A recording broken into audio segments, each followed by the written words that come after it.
Boss. Welcome to the Buck Stops here, the official podcast of NotInHallOfFame.com, and I'm your host, Kirk Buchner. The Buck, the owner and the operator of NotInHallOfFame.com, and the sister sites, the Fictitious Athlete Hall of Fame and the Fictitious Rock and Roll Hall of Fame. It's the Hall of Fame Show, Season 1, Episode 21. Looks like we might get renewed. Love it. We didn't think there was going to be that much to talk about. We had something planned, Evan, Nolan, and I did. We were going to look at the retired numbers that haven't happened yet, really should in sports. Probably going to get to it, but it turned out to be a busy week.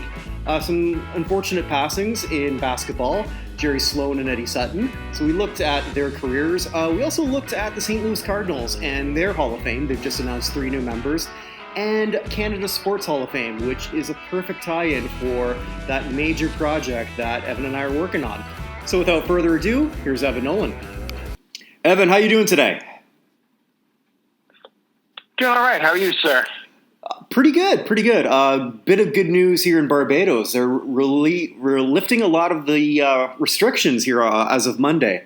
Restaurants will now be open. We can go to the beach pretty much the entire time, and we've kept our cases under 100. So as much as we don't make this a political broadcast, I'm raising my Old Brigand rum and Coke to the Prime Minister here, Mia Mottley. She's done a fantastic job. Well, good for you guys. We have cases rising in like 26 states still. So good. We open too soon.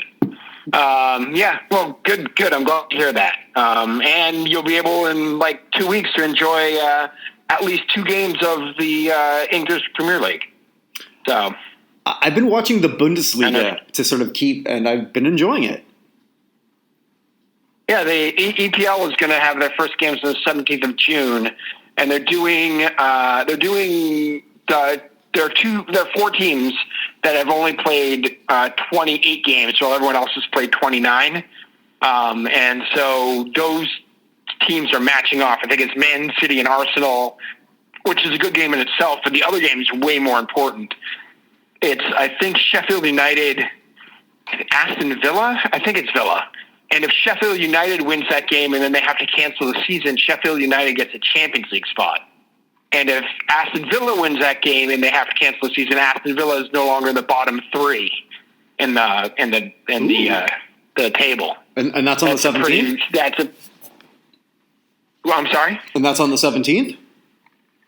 That's on the 17th, yeah. So at least those 2 games are going to happen, and we'll see what happens after that. I think they're doing those 2 games so that they have an even season. And then they can be like, well, here's the situation. We have to cancel the rest of the year. These teams are going down. These teams are staying up. So there's some pretty big – that one game, Sheffield United and I'm pretty sure it's Villa,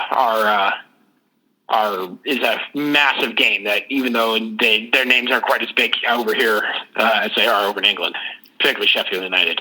When was the last time Aston Villa was relegated, I wonder? Because they've always seemed to be that sort of like that second half of the Premier table forever. Or just feels that way. Yeah, they got relegated, 5 or 6 years ago, and then were in the doldrums and just came back up. And they've been plodding along for a couple of years now, and they're back down towards the bottom. So yeah, they were a team. They were on the never relegated list up until maybe 2015. Okay, all right. So and then partly right. It's been a little bit of a downtime for Aston Villa. Hold on, let me just see. Club promotion history. So I was anticipating that. I should have. Let's see. Anyway, so while looking that up, how are you? So you're celebrating with rum, which is good news. I am. It feels so good. I said that's good. No, so yeah, 2015, 2016, they finished in last place. Oh. And then they were promoted. They were promoted actually just last year. Okay. So they've only been up for 1 year. Mm-hmm. This is 2018-19. They won the playoff. Championship playoffs came up here. So, and now they're way down again. Mm. So, anyway. But yeah, I'm glad you are enjoying the rum. I will say that that is going on. I officially am going to finish no worse than anyone else in the Boston Marathon this year because they actually they had postponed it. They actually canceled it. So without even training, I'm still number one, and even entering, I'm still number one. Though I do want to point out, though, based on your American League East logic and how the Jays are sort of last place in the Boston Marathon, I've actually finished ahead of you, Buchner over Nolan. Ooh, but Evan comes before Kirk, so I'm not quite sure. It depends which way they do it. What's the middle initial? It's P, as in Peter. I went with G, 2-1. God damn it. Anyway. Every time I try to think I'm clever, huh? All right, now. I deserve that. So we had something prepped initially, but I guess that can be pushed off for another week. The numbers of retired numbers rather, that don't exist that should, because it turned out to be a pretty busy week. I don't want to start off with the deaths though today. We'll sandwich that in the middle. I think maybe just with a little bit of the world situation. I want to start off with something fun. What do you think? Sure. Well, are we going to St. Louis? Yes, absolutely. St. Louis Cardinals Hall of Fame. And before I sort of get into who was elected, do you think that when they put this together, they looked at the Patriots Hall of Fame as a model? Because there's a lot of similarities.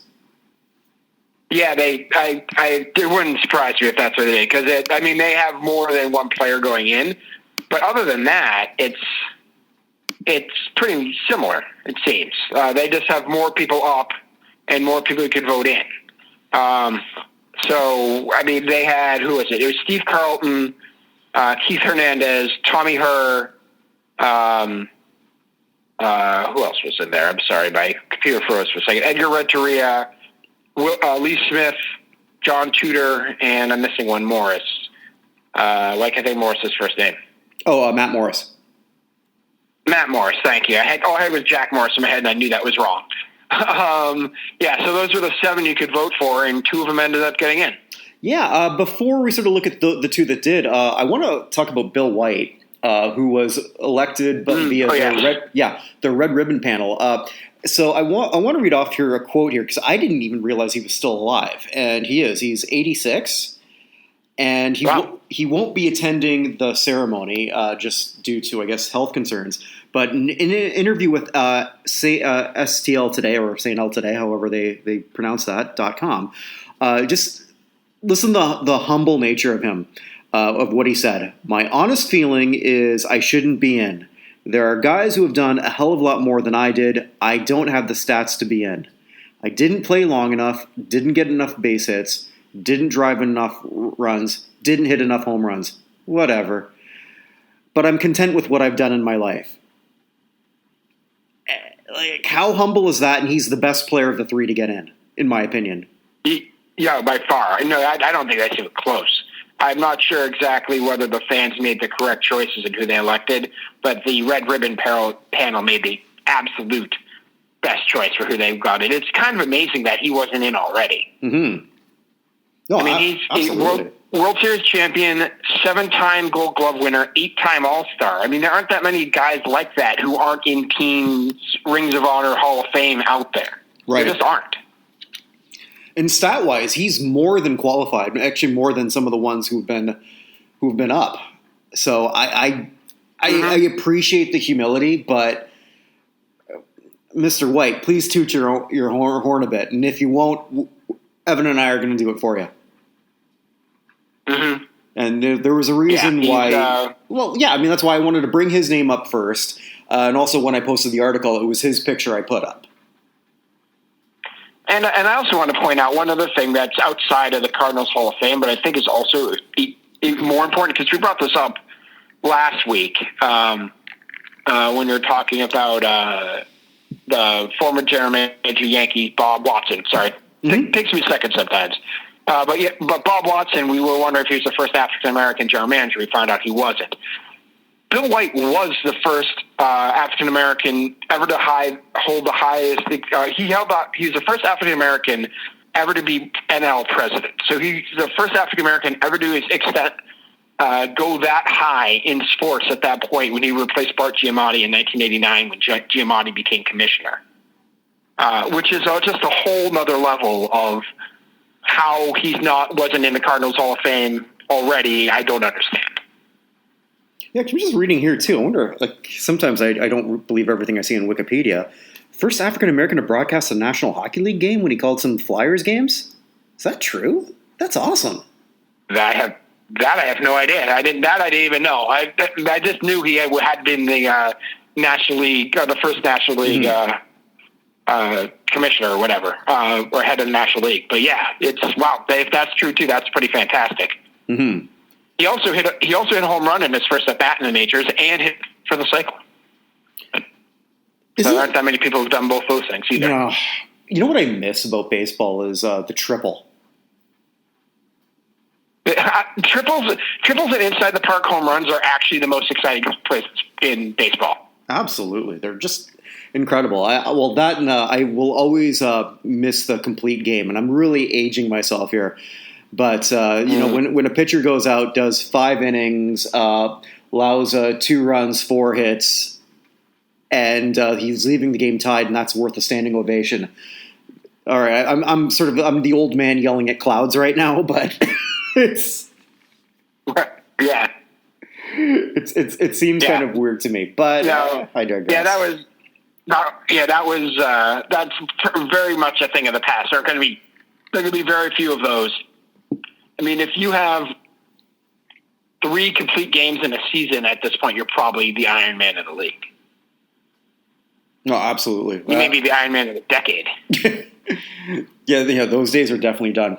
So congratulations to Bill White. And again, he won't be in attendance, but I'll definitely be doing another article when that happens because I think he deserves a little bit more hoopla than he's getting. The 2 of the guys who got in were Tom Herr and John Tudor. I voted for Keith Hernandez. That was my lone vote, actually, that I did.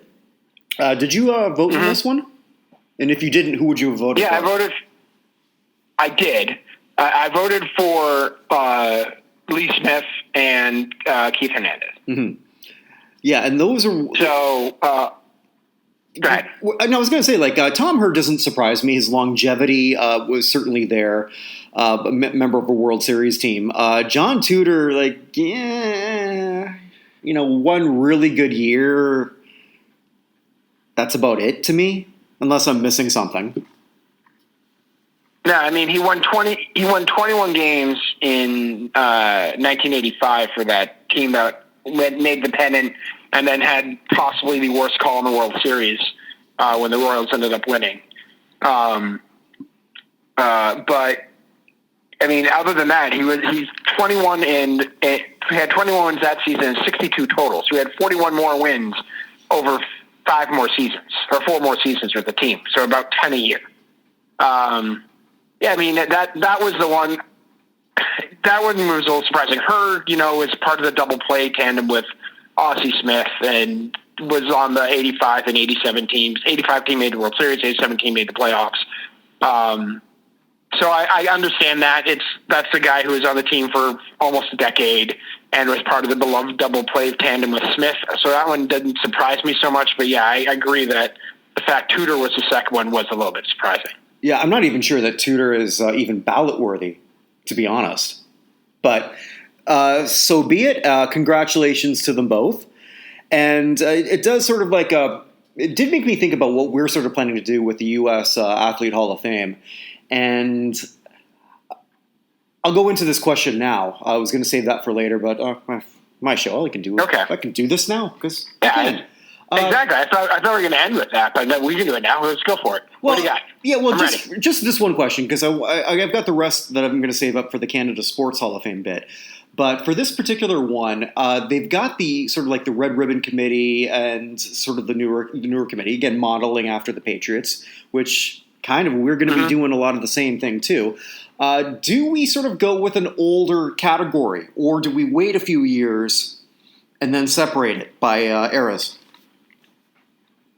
I think we have to wait a few years and then separate it. Because I was thinking about this today. If I had my choice to put one athlete in, like you did when we started the fictitious Athlete Hall of Fame, you just put Rocky Marciano in because there was no point debating it. Rocky Balboa. There's a lot more I'm sorry, Rocky Balboa, not Rocky Marciano. My Boston is showing. Rocky Balboa in because there's no point in debating it. I was thinking if I could just put one athlete in, who would it be? And I came up with an athlete I'm pretty sure my athlete's Jim Thorpe. Is my one guy I put in who was last active in like 1912 or something crazy. It's a great one. Was a champion. I mean, one of the best football players ever, one of the best baseball players ever. It was the fastest man at the world. Won championships in billiards competitions. Won championships in ballroom dancing competitions. Like, all while running in terrible shoes and everything else and coming from basically nowhere. I kind of feel like Thorpe is my guy over even more important people technically in terms of race relations like Muhammad Ali or Jackie Robinson or even Jesse Owens, Bill Russell, people like that. I kind of think Thorpe's my guy, and he is he's the first 20 years in the 1900s. So he would technically go on that committee, but I think he just has to go in originally. I think we should just do that originally and then divide it later. It's not a bad idea. And he's also got a city, Jim Thorpe, Pennsylvania. And hey, that only happens to 1950s game shows normally. The Truth or Consequences, New Mexico. That is true. Hometown of Cactus Jack. Yeah, they changed the name as a joke, and then they was like, "No, this is a good name," and kept it. Why not? Why not? Love New Mexico. No, but I think that's a good point. I think maybe first 5-ish years you do it, it should just be everybody, and then you can divide it up. Yeah, and then sort of like maybe right some wrongs, if that makes any sense. Because Jim Thorpe is definitely worthy of being first ballot, but I could see him falling through the cracks. Yeah. Yeah, I mean, because everyone's going to go with Ali, and you can make the arguments for Jesse Owens. You make the argument for Babe Ruth. Like, I'm just trying to think of people the first half of last century. Ali is later, I know. But I just think he might be someone who falls through, who I would pretty much advocate for. And I don't want to – I mean, the other question is, where would you draw the line? Like, pre-1950, post-1950? Because if you're doing that, then you still have – so many people on the other side of that line with Ruth and Garrett, just thinking baseball even, and then Joe Louis and. Well, I think if we set up an age, sort of like, let's say you qualify once you turn 40, 45, or 50. One of those three, I think, is the right answer. I don't know which yet, and we've got plenty of time to discuss that and figure it out. But I think it would be a floating, or like a moving goalpost. Mm. So you qualify when you're 50 and you hit the seniors when you turn 100? Well, something to that effect, yes. Interesting. So just a thought. I mean, obviously, 2020, so obviously, yeah, okay. This is very embryonic, but and moving from the embryo to the death, huh?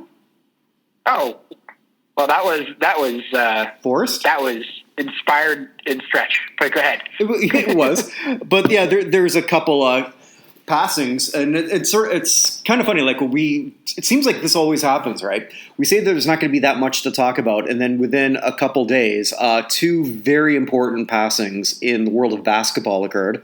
Jerry Sloan and Eddie Sutton. Yeah, with Jerry Sloan, I was actually looking more at his playing career. I knew he was a player for a long time with the Bulls. I didn't realize though before he was a two-time All-Star. Yeah, he was an original Bull. He played 1 year with the Baltimore Bullets and then got drafted in the expansion draft. He has numbers retired in 3 different places. He had number 4 retired by the Bulls. Number 1,223, which I believe is his number of wins, retired by the Utah Jazz. And his number 52 jersey is retired by the Evansville Purple Aces from his college career. But yeah, I mean, one of the toughest players ever to play basketball, certainly, and one of the toughest no-nonsense coaches ever in the history of basketball. One of the, I think, the last guys who could get away with being a no-nonsense coach, because you can't really get away with that anymore. It's more of a players' league, and which for good or bad. I think for good for the most part. But and he was sort of forced out at the end. But regardless, one of the most beloved coaches, or what respected, I think might be a better word than beloved. I think in basketball history. Yeah. Agreed. And I will have to say this. So, I think the last no-nonsense coach out there is Popovich. But I think in order to be a no-nonsense coach, you need to have a superstar who is willing to be coached that way. Right. I always question that. You can talk about how fantastic Belichick was, but if Belichick going to be that fantastic if Brady doesn't buy in the whole time? If Brady's a problem child in any way, shape, or form and goes against it, what does that do? Because if your best player is falling in line, then nobody else can complain. Popovich had that with Duncan, who just doesn't seem like he knows what the word complain means, other than to refs. That's all he did a lot of times to refs. But the same thing with Sloan. Sloan had both Stockton and Malone, who are two of the less rock the boat superstars in recent years. I mean, John Stockton is as non-confrontational as there possibly could be, and Malone is the big goofy black guy who loves country music. He's hyper competitive. It's super competitive, but just not a problem child. And both of them were willing to do it. And since they're both willing to do it, everybody else kind of fell in line, and that's why it worked.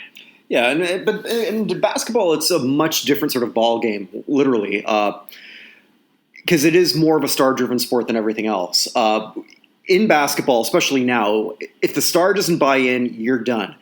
If it's like that way in football, baseball, or hockey, it's not quite the same. No, although I do feel hockey coaches are super expendable. But I'd agree. Basketball is still much more a players-driven league than hockey ever is. Mm-hmm. Especially because of the drop down of if your top guy goes down, it's not even close for what will sort of happen if your top guy goes down in hockey. Before we sort of get into Eddie Sutton, I want to do a little bit of a congratulations because some postseason awards in hockey just came out. I don't want to forget this. Yeah, two Bruins. Are you counting the President's Trophy? No, I'm counting the goal scoring and the goaltending. Because go ahead, go through them though. Well, I just wanted to give a quick shout out to Edmonton Oilers' Leon Draisaitl, and the reason why I do that is no Art Ross Trophy winner has ever not made the Hockey Hall of Fame. So congratulations to your enshrinement in the future in Toronto, the first German-born Art Ross winner. Das ist gut, ja. That I did not know. I know my German hockey players. You big Uwe Krupp fan? I actually am, and I do have Die Eishockey Bund German jersey. Wow. Okay. I was just saying because go ahead. No, I was just going to say, remind me one time to sort of tell you why I despise the last World Cup of hockey. Okay. On that one, okay. I will. You're gonna. I will do my best. It's a great. No, I was gonna say because.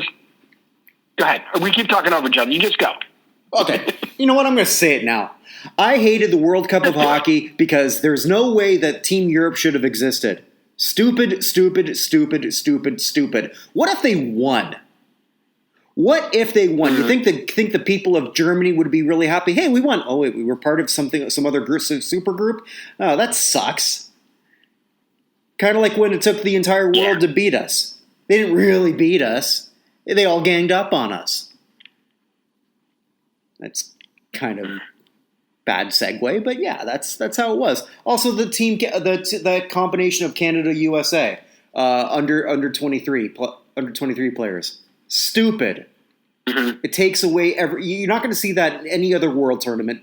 It's bad enough that in the World Baseball Classic, you have Team Italy made up of a bunch of people with vowels for your last name that end it, who probably have never been to Milan.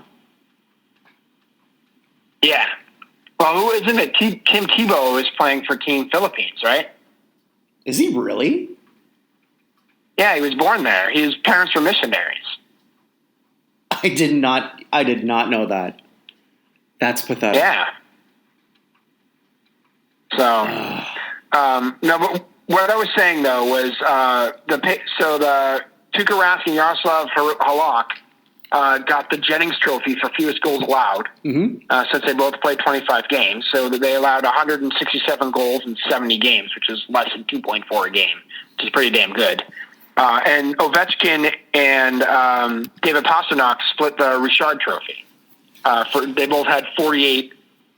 They both had 48 goals this year. So it's actually, because the season ended, Ovechkin would have been the first player with 9 straight seasons of 50 goals since, I think it may have been Gretzky. But the season ended, so he ended up too short. And he would have got it. He would have got it. Yeah, he definitely had 13 games left. If you don't think Ovechkin's going to score 2 goals in 13 games, you're nuts.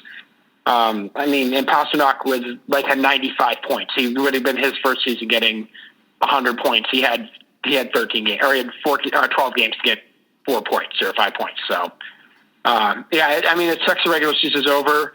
The playoffs is an interesting development. I'm excited. Yeah, I'm glad there's hockey. We'll see exactly how this works. If you are the Bruins, I think you might be a little annoyed just because you're the only team with 100 points, and yet you have to go through some weird round-robin thing in order to still get the number 1 seed. But, hey, at least you get to play. If you're 42-year-old Zdeno Chara, this may be your last best chance to get a Stanley Cup here. Mm-hmm. So. No, here's a question I've never asked you. You just want to play. Here's a question. So obviously, you're Boston all the way in your fandom. Mm-hmm. When the Bruins are eliminated, who do you sort of fall in for? Just under the hypothetical situation that every team exists. It would honestly go to the team who, at that point, it would go to the team who doesn't have, who's gone the longest or needs the championship more. Mm-hmm. So probably at this point in the East, it would be hard to say. It would not be Tampa. It would not be Pittsburgh. It would basically not be that entire division. Except maybe the Islanders. The Islanders haven't won anything in a long time. I have no problem with them winning. The Western teams, I guess ever since Bork was there, I've always had a little bit of a soft spot for the Avalanche. But honestly, any Canadian team that's not the Canucks in the Western Conference, I'd be fine with that too. Why the hate for the Canucks? Everybody hates Canucks. The one thing that unites Blackhawks and Bruins fans is how much we hate the Canucks. I was not aware of a Boston-based hatred towards Vancouver. Well, ever since we won in 2011, and they burned the city, and they changed Boston Pizza. First of all, which is a weird name for any franchise to an American, and the Boston Pizza. But they changed Boston Pizza to Vancouver Pizza or whatever it was for the series. They are such whiny babies. They did that in Montreal too, by the way.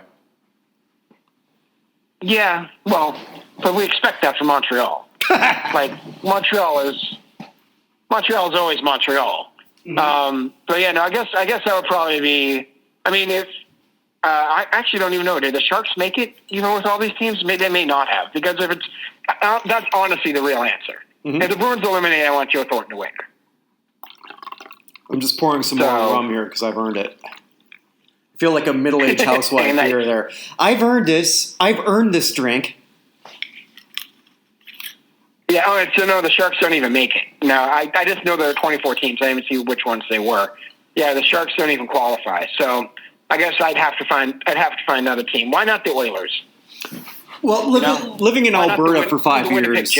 Yeah, living in Alberta for 5 years will make me do that. For me, it goes by, not that you asked, but I'm going to tell you anyway, because my team's never in, Ottawa Senators, which is really sad that I'm a Senators fan. I go by the fan base. What fan base gives a shit the most, and what does it mean more to? Which means, all due respect to Tampa Bay, I will never cheer for them because they don't care. And it means nothing to the fans of Tampa Bay. And I have to say, a few years ago when we played them in the playoffs, they had a radio host down there on their sports radio who calls his fan base the Cow Klux Klan. Ew. Are you serious? And that was, yeah. And he was like ripping the Bruins all over the place during one of the playoff series. It was the 2013 when the Bruins end up winning and losing to the Blackhawks in the finals. And I was just like, I'm out on you guys. That was just, I have no idea if he does Tampa or anything. Like, I don't know anything about Tampa sports radio. But there was this one dude, whoever he was, I just remember his followers, he called the Cow Klux Klan. Yeah. And that was like the main supportive guy behind the Lightning. So forget them. Although I do love Steven Stamkos. But for the rest of them, forget them. I remember, Stamkos can go to another team. Reminds me of something Arsenio Hall once said about the KKK. It's like, how smart could a group be when two of the words don't exist and they spelled Klan wrong? Yeah. Yeah, there we go.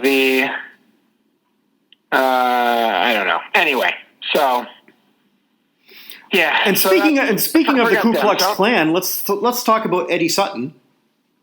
No, that didn't work. Don't do that. I would erase that and start over. Yeah, you'd think I would. I probably won't, but yeah, with Eddie Sutton here's the question I wanted to ask you. Like, he definitely belongs in the Basketball Hall of Fame. Sadly, it's going to be posthumous because he was scheduled to be inducted this year. He didn't make it, unfortunately, and that's just how that worked out. He was voted in for the class of 2020. Do you think that the issues that he sort of had when he was sort of like forced to resign at Kentucky delayed his induction a few years?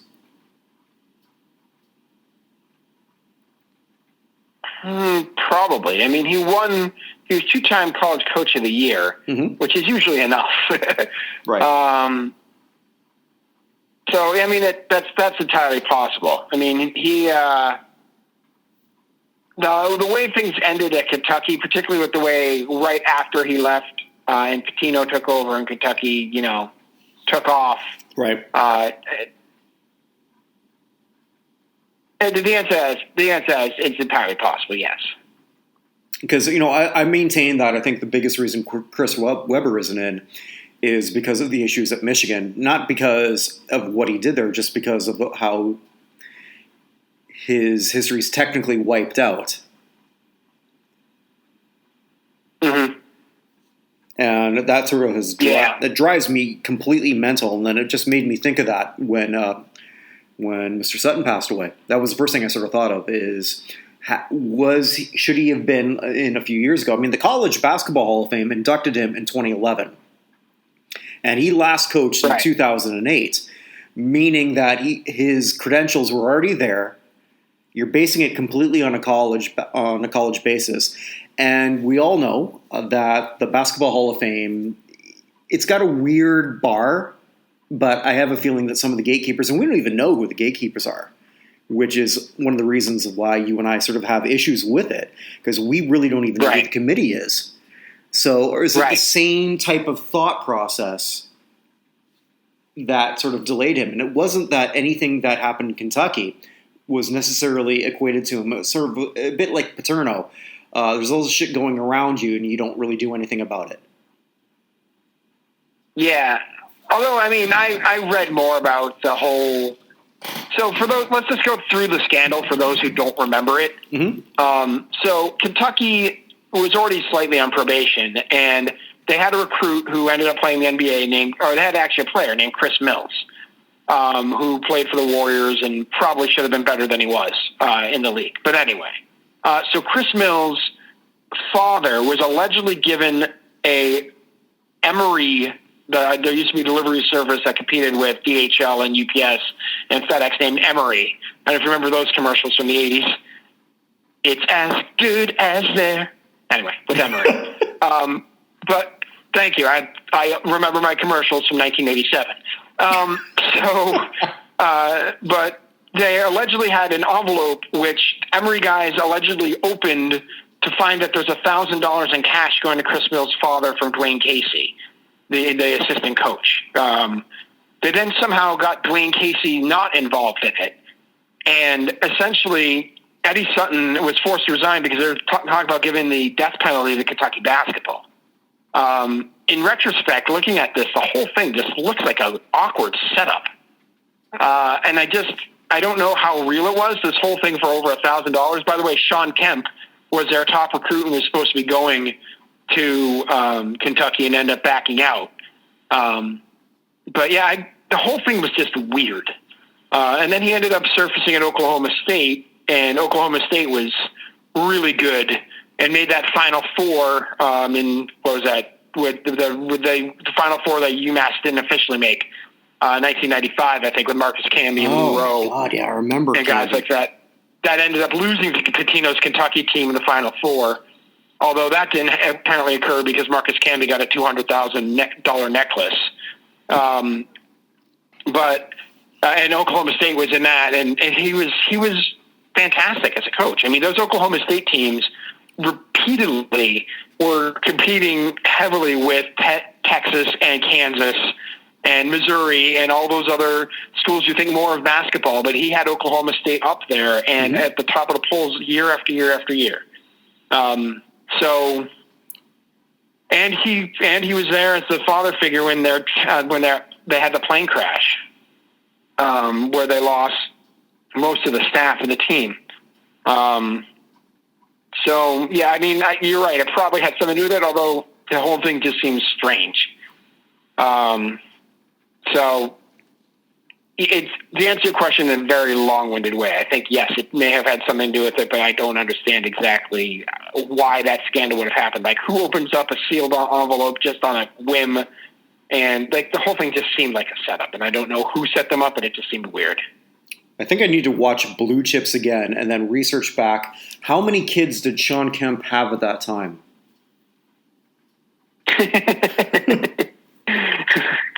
You mean on the Antonio Cromartie scale? Ooh, very good. I like that. Antonio Cromartie got interviewed and said he had to play because he had two of his kids' fourth birthday parties coming up. Two of his 3 4-year-olds with 3 different women who were coming up within like a week of each other. And I was like, oh my God, man. I love athletes. 50% of me wishes I was an athlete just to have their lives, and the other 50% of me says, like, you know what? My life's pretty goddamn good. Yeah. Oh, man. But yeah, so RAP to Jerry Sloan, Eddie Sutton. It's hard to say gone too soon, obviously, because they were both elderly. But in the case of Eddie Sutton, I do feel that way. I mean, I would have loved to have seen his speech. I'm assuming that he was in decent enough health. I didn't hear that he was ill enough that he couldn't attend at that point. I don't know if you've heard anything different. There were questions about it just because of his age, but I didn't hear anything specific about it, so no. Mm-hmm. So I just want to finish off with one other passing that actually you had one that you wanted to mention before I go into this one. Yeah, just by the way, before we get there, Antonio Cromartie has 14 kids with 8 different women, and he has had a vasectomy. Antonio Cromartie is 36 years old. Anyway, so the last person I want to talk about is the only, I guess, the other Hall of Famer that we have in here who passed away this week is probably not named that well known in America, but his name is Ashley Cooper. Cooper was a 4-time Grand Slam winner in tennis out of Australia. He won the 57 and 58 Australian titles, as well as Wimbledon in 58 and the US Open in 58. He's just short of the French in 58 from doing the Grand Slam for the year. But he's a major player. He was elected into the Tennis Hall of Fame. When was he elected? In 1991. He's Australia Sports Hall of Fame in 1987, and he was an officer for the Order of Australia, which is basically a knighthood in Australia. So one of the greatest tennis players of all time passed away at the age of 83. on the same day as Eddie Sutton. So he'd been sick for quite a while. But I thought Ashley Cooper, not a name who many of us remember from the annals of tennis. It seems a lot of people's memories of tennis kind of seem to start with the 70s. And they'll remember a few of the other, like a few of the people who existed before that. But Ashley Cooper is one of the most impressive tennis players in particularly the last half of the 50s and into the 60s. Yeah, so. Myself included. For me, obviously tennis was around much longer, but yeah, even when I look historically, it kind of does begin in the 70s, which is weird because I don't feel that way about baseball, basketball, or any other sport. But yeah, you're right. The popularity of tennis really hit then. Yeah, it starts pretty much with Ash, Borg, McEnroe, and Vilas for people, even though it existed before that. But those guys just really brought tennis to a whole other level in terms of popularity. And yeah, so all the people who came before that, they get a little bit lost. So yeah. So I want to touch on the passing that got far more attention than I would have thought. Hana Kimura, who passed away at 22, took her own life from cyberbullying. Pro wrestler. I shouldn't assume, but were you familiar with her before?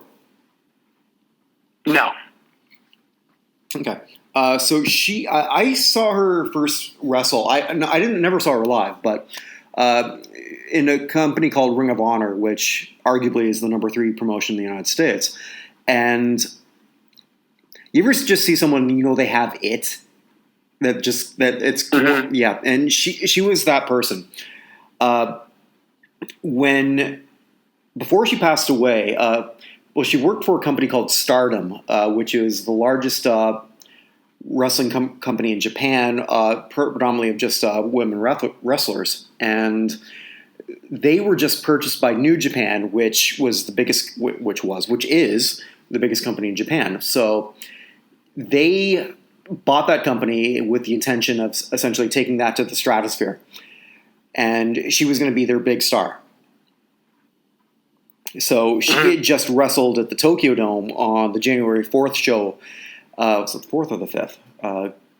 It doesn't matter. Which is their version of WrestleMania. And for the first time ever, there was a women's match. It was a pre-show, but it didn't matter. She was still there. And it kind of ties in with how she died. Because the gear that she wore was ruined. Did you see how she died, or like what sort of triggered everything? No. Okay, so she was on I wasn't aware of it. It was a reality show in Japan, called Terrace House, I believe. It doesn't matter what it's called. Anyway, she left her gear in the washing machine for whatever reason. I don't quite know the premise of the show, so I apologize to those who. She left what in the washing machine? Her gear. Her wrestling gear. Oh, okay. Yeah, so I don't know why or how that sort of came to be. It just was. So it was in there, and another one of the house guests. So I guess they could come and go as they please. I'm not quite sure the premise of the show. I don't plan to watch it now for, I think, an obvious reason. Put his clothes in there, washed it, and then just put everything in the dryer and wrecked her shit. And so she was depressed because of the memories of, the outfit that she wore for this event were destroyed. And also it cost a lot of money. Apparently, I think she said 1,000. It's 1,000 yen or $1,000. I don't know. But either way, I mean, it's still custom made. And the guy who did that, and I kind of felt for him because and maybe you've been in this position too, right? We do something stupid as guys, and we don't know what the hell we're doing something stupid. We're just throwing shit in there. You're not looking in the washing machine. And as she's berating him, he's silent. He doesn't say a damn thing. He feels bad. You can see he feels bad. I watched sort of the clip because that made the rounds. And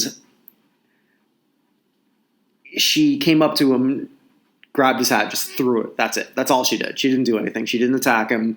Long story short, if you watch The Bachelor, I don't know if you watch reality shows. I know you watch Masked Singer. I watch Masked Singer. My wife watches The Bachelor, so I'll watch the first episode so I can see who all these crazy people are. So when she tries telling me about later, at least I have some idea. But I don't really watch. I watch Survivor. Okay. I actually watch a lot of Survivor, kitchen shows, but not The Bachelor. I'll use Survivor as a reference then. What Hannah did wouldn't have been in the top 5 of any Survivor episode of what people would talk about. In Japan, it's a different culture. So she got berated by people pretty much telling her to kill herself. And then she did.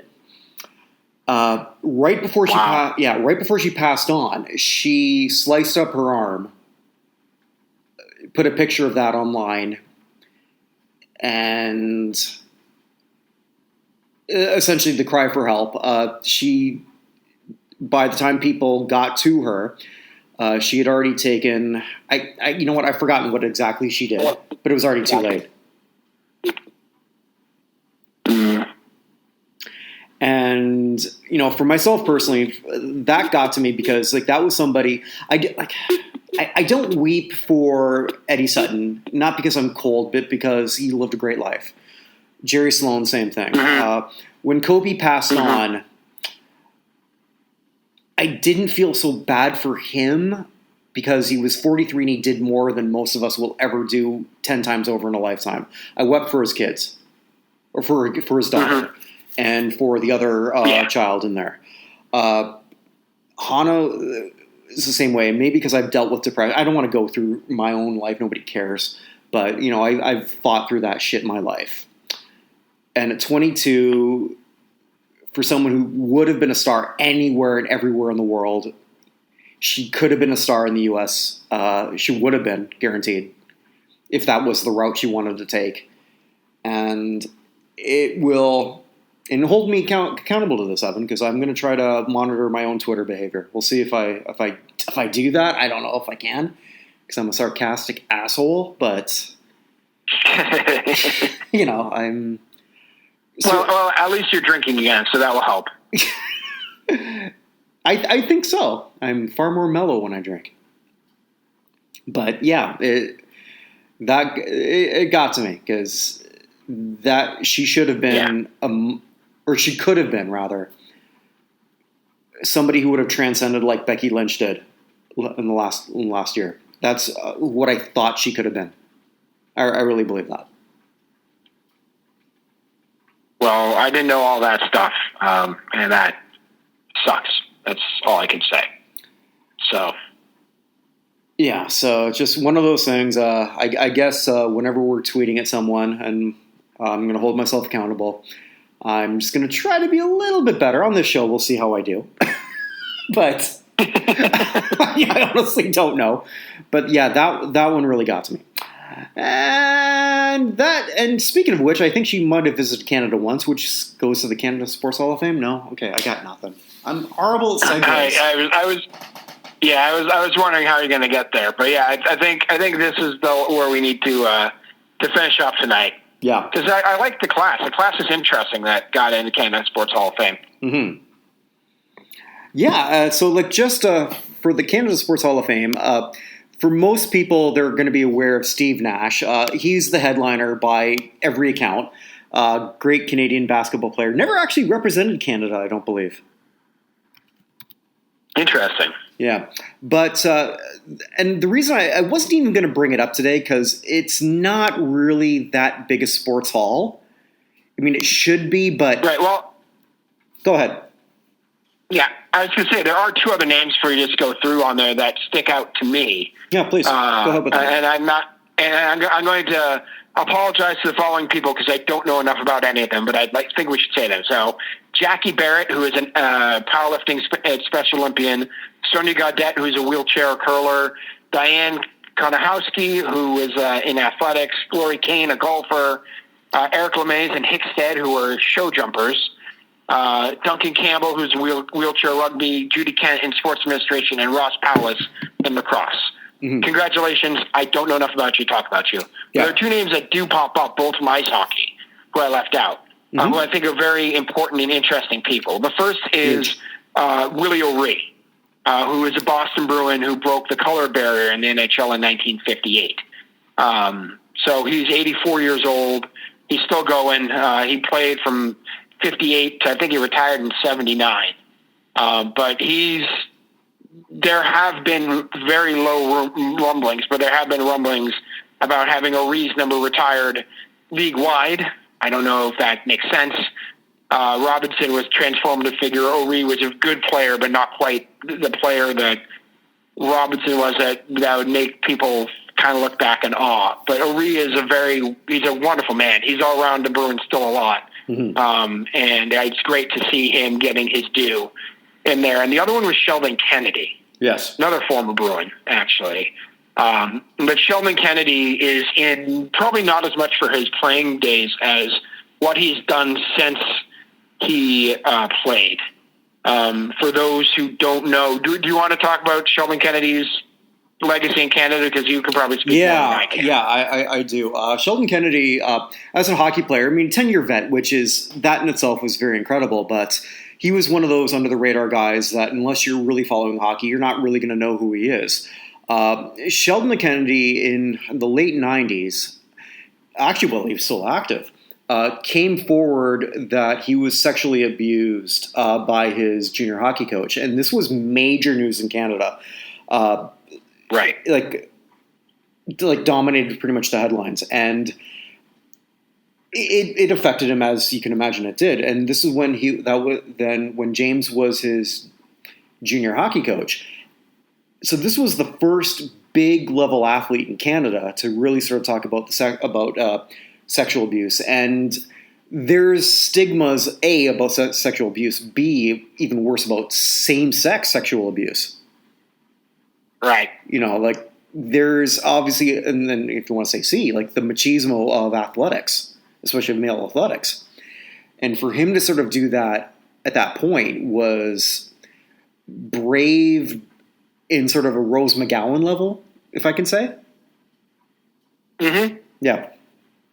And so he's a very big name in Canada, always will be, and has remained an advocate for those who were victims of sexual abuse. And for him to do that while playing, not after, he did that while it was still late in his career, but he still did it. Mm-hmm. He's, I think, a hero in many circles, in my circle, definitely, for what he did, for the awareness that he brought, and for probably the abuse that he stopped.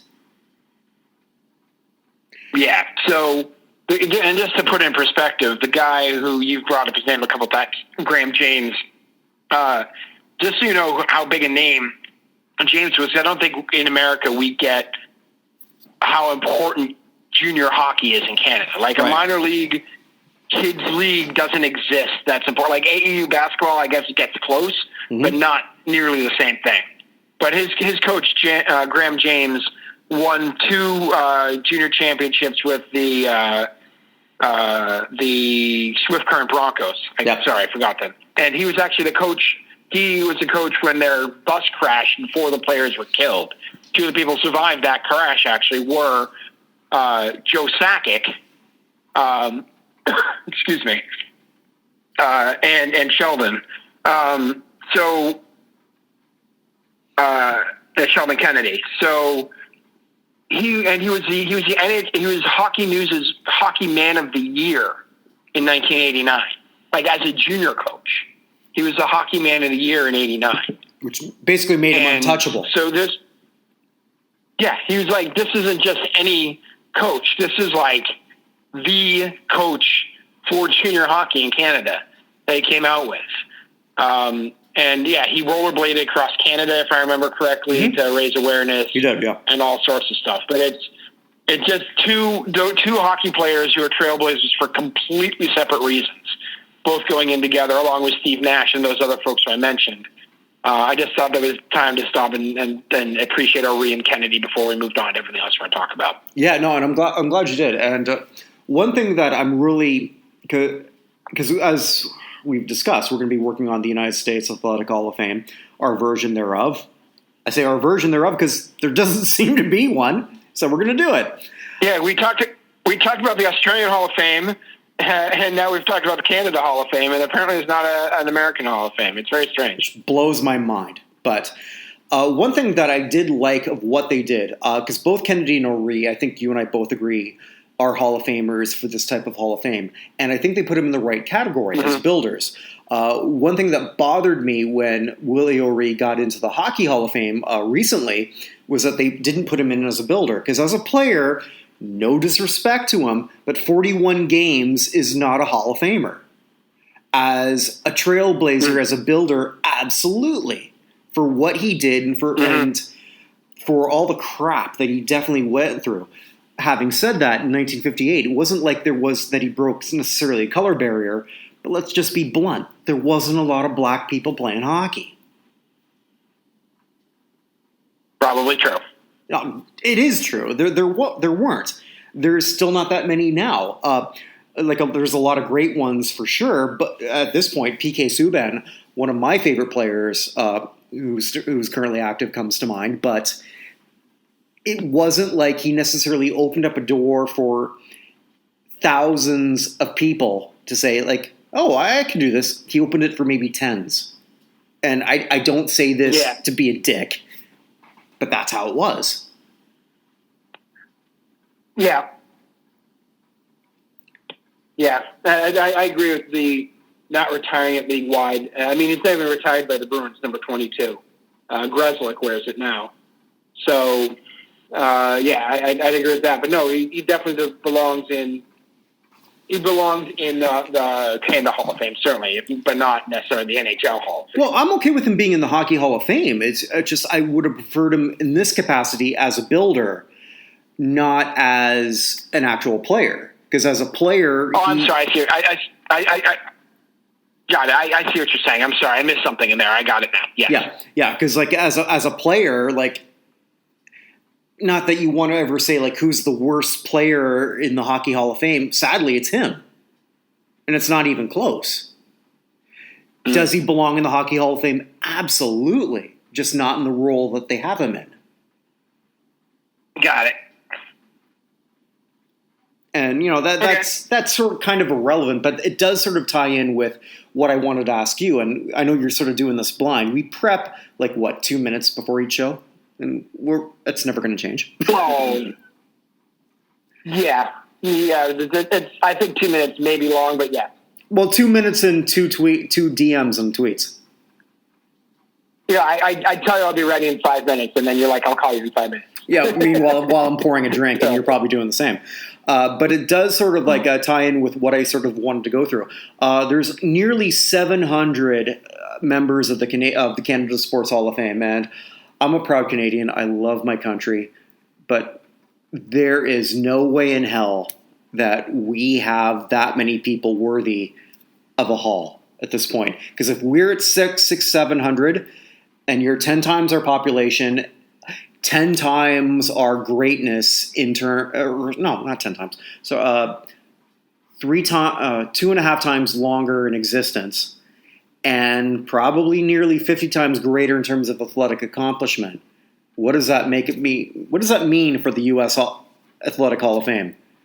A hell of a lot more. So we're going to be a lot, Yeah, and that we're really behind in starting it. That. But I think at this point, so it's sort of worth throwing out how many people, because we're the co-chairmans. We get to decide this shit. We're going to build up the people who are going to help it out, but we're the ones who decide. How many become in the first class? And I think it should be not like a relatively big first class. We'll come up with the amount of nominees, of course. Right. And maybe I think we talked about 20, right? Yeah. And I think we'll give the Claude Frollo treatment to Jim Thorpe. To who? Jim Thorpe. Because Jim Thorpe. I'm sorry. Yeah. Yeah. I'm sorry. I misheard you. So. Yeah. because there's a few things that they've done that I do like. One thing that I really love here is that they do recognize the Special Olympians. Do we look at that? I think we should, but I'm not educated enough to know necessarily who would be a good representative of that in the United States. But I do think that matters. Yeah, I don't know that either. I do know right now there's a Special Olympian who is currently training to be the first ever person with Down syndrome to complete an Ironman. Oh, wow. Saw something on that today. Okay. And people legitimately think he has a chance to do it. But yeah, I don't know exactly. I don't know exactly how we can do that. I don't know if we are smart enough to do that to start. I mean, whoever started the Special Olympics was started by who started the Special Olympics? Whoever that is somebody we should look at for a builder spot. Well, yeah, and that's the other thing I want to sort of look at. Do we what are the categories that we're going to do? So we're going to have the athlete category. You and we've talked about sort of the. I guess we didn't really name it. I guess the influencer category for those who are non-Americans but help grow sports like Gretzky. Because Gretzky was a huge part of American hockey. Pele, who I think was a big part of American soccer. Yeah, at least played for the New York Cosmos as well. Yeah. But I mean, just doing that, I mean, that was a huge part of that. The modern equivalent being Beckham with the Galaxy. Right. So let me back up because I think we're only looking at people who were born in the United States, not people who competed in the United States. No, I mean, I think if you're looking at your core group, if you competed in if you represented the United States, so if you're Wayne Gretzky, I'll use that as an example again. Yes, he competed for the Kings and helped raise the profile of the National Hockey League in an exponential number, I feel. But he's not an American. Well, actually, I think he's dual citizen, but he never, when it comes right down to it, is he an American? No. Nobody thinks of him that way. Got it. Whereas you have an Akeem Olajuwon, who is an American, competed for the United States. That's a different story. So I look at Olajuwon as an American, Gretzky as an athletic influencer. I mean, we can create our own category. We can do whatever the hell we want. Interesting. Okay. All right. So where does that put someone like? I'll just pick Boston icon David Ortiz. So Ortiz would not be considered an influencer, and he's Dominican, so he wouldn't be considered eligible for athletes either. Yeah, but why couldn't he be an athletic influencer? I suppose it could be. Yeah, because Roberto Clemente. Absolutely Clemente, because Clemente is iconic. Okay. But right. Especially to the Latin American baseball community, and he should be. Hell, I mean, he's iconic to the baseball community, regardless of where he was born. So I mean, I think we got to figure 100%. Out our categories, and I'm thinking there's the core category, the athletic influence category, the builder, obviously. But do we create one where there is, because what I want to make sure that we do is that we have, there's not going to be as many women in the main core group. Do we have a female category or do we just leave it open? So if I'm just thinking of, no. Go ahead. No, I think we leave it open. Okay. Yeah, I mean, I don't think. I mean, there are women who are going to make it of their own accord, no matter what. I don't think having a quota for women or a female category necessarily makes. I don't think it adds anything. I think athletes are athletes. Okay, fair. So then, do we also create one for a team?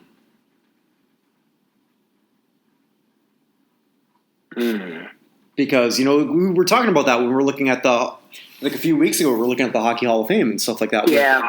Yeah, and go ahead.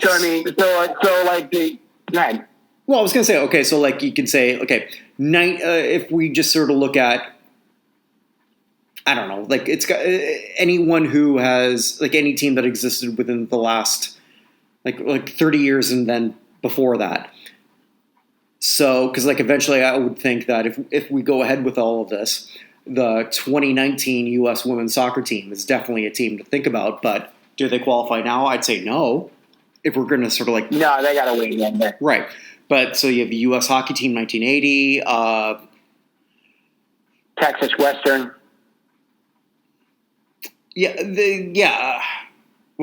Texas Western? Yeah, UTEP. Oh. The first ever all black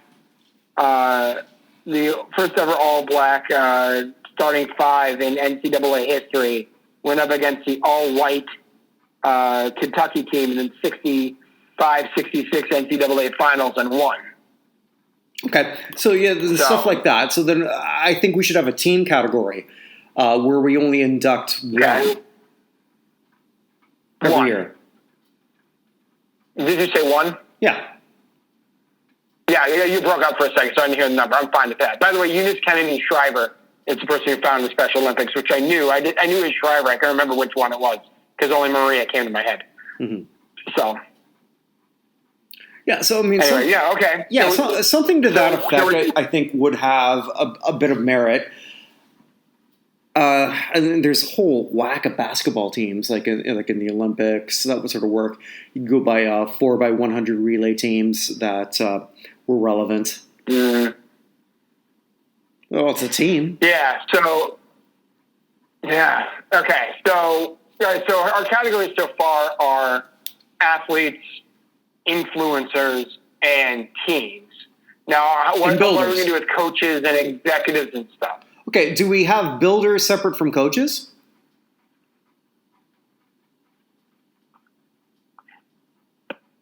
I mean, are you saying coaches being on the same with the Gretzky influencers or something else? Am I misunderstanding? No, something else. So, I mean, category number one are athletes. Super simple.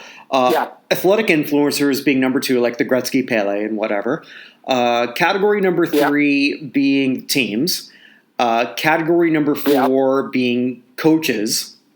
Category number five being builders, as in like the people who created the Special Olympics. The people who maybe presided over U.S. Olympics. I don't know. Yeah, like or James Naismith, Abner Doubleday. Naismith is a Canadian. But he was in Springfield, Massachusetts. Reclaim him. I'm just throwing out. So I guess he technically becomes an influencer then. I'd say a builder. Because I mean, well, okay, double. Oh, that's what I was saying though. Yeah. I was saying he's a builder. Yeah. But you said he was Canadian, which would disqualify him. God damn it! Do we come up with a sixth category? I don't want to do that. No, that's too many. Yeah, I think 5 is the perfect number. All right, so we're doing athletes, teams, influencers, coaches, and builders. Yeah. All right, so we're talking one team. How many influencers? 1. One influencer. How many coaches? Yeah, that one could be much larger. I'd say 5. I would say 3, but I'd be okay with 5. All right, and then how many builders? 3. 2? 3. Well, two or 3. Yep. Well, so we have 5 coaches, 3 builders, 1 influencer, 1 team. That's 10. Mm-hmm. We do 20 for the athletes, which is what you're talking about. We have a class in 30. Yes. Okay, I'm fine with that. I'm fine with 20 and then 10 others. Go ahead. But for year 2, do we have this big group in terms of the athletes? You're going to do 10 and 10 at that point, or 15 and 10? I think so. Yeah. I mean, I think you have your 20 or 25 big superstars getting in, and then at that point it's 20. or it's just less. There's just something special about being your first ballot class. I mean, there's so many people. We had the ESPN 100, right? Mm-hmm. You don't do the first 5 classes of 20 to get the 100 athletes and then go down. You're just saying do 20 and go down from there. And that's what I'm thinking, but I mean, I can certainly change my opinion on that. Yeah, actually, you know what? Maybe it's something you reduce later on. It doesn't have to be the first few years. Yeah, I don't know. I mean, that's something we can debate over time. Let's just get the first year down and then see how it goes and figure it out from there. Okay, so, and we're also going to be putting this to a vote for people on the site, essentially. Right. Yeah, I mean, we're going to come up with the committee to come up with those who are worthy of voting, and then at that point, it's up to everyone else. Okay. So I think that if we're going to do it this way, we should have 5 teams and 5 influencers, and whoever finishes first wins. Okay? Sounds good to me. Does that make sense? Yep. All right. So then if we're electing 3... we're electing 3 builders. Do we have 7 of them, 8 of them, 10 of them? How many? I don't know. I mean, I think there's just so much discussion of how to figure out who some of these key builders are. There's probably so many people we haven't even thought of. Because let's be honest, because talking about commissioners and stuff, it's not sexy. It's not fun. So here's what I would say. 5 for the teams, 5 for the influencers, 10 for the builders, 15 for the coaches. Now we're basically a roll call. You have 15 people, and the top 5 get in. Mm-hmm. And then 50 for the athletes, and we're letting the top 20 in? I'm thinking we have 100 and let the top 25 in. 100 and let the top 25. Yeah. Interesting. I don't know. What do you think? I just wonder if that's too many people to vote for. Could be. It could be. But even trying to come up down, but trying to figure out 100 is hard enough. Like once we come up with this, it'll feel like next to impossible. I guarantee you, once we come up with 100, we're going to think of 100 right away that we didn't put in as a nominee. Oh, of course, no, I completely agree with that. I'm just saying if we're voting on the site, 100 to 25, it just seems like a lot of people to have to weigh. Yeah, I mean, it's going to be nearly impossible. All right, so we'll think of the qualifications. I know we're both working on finding people to get involved here. I'm still working with my brother. I actually know an auto racer. I was seeing if he might be interested or know somebody who might be interested. I have a friend over at BuzzFeed who I was reaching out to see if he knew any reporters who might be interested, although BuzzFeed doesn't really cover sports. But any of his connections out there he might know who might be interested in joining and being part of this.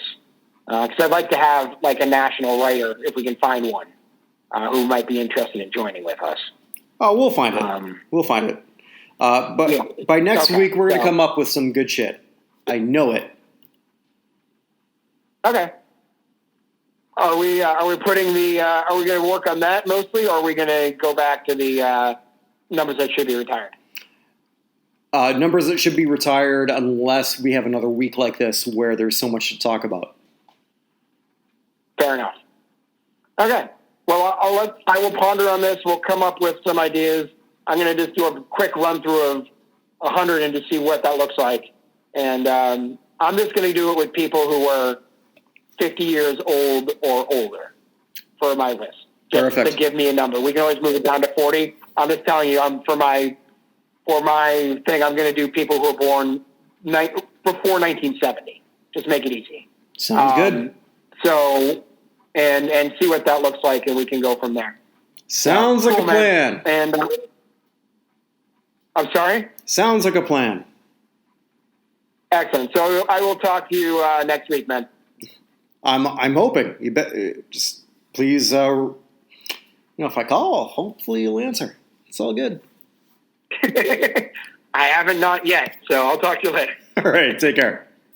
Thank you so much for listening, and stay safe, everyone. Look for new content soon from us at notinhalloffame.com.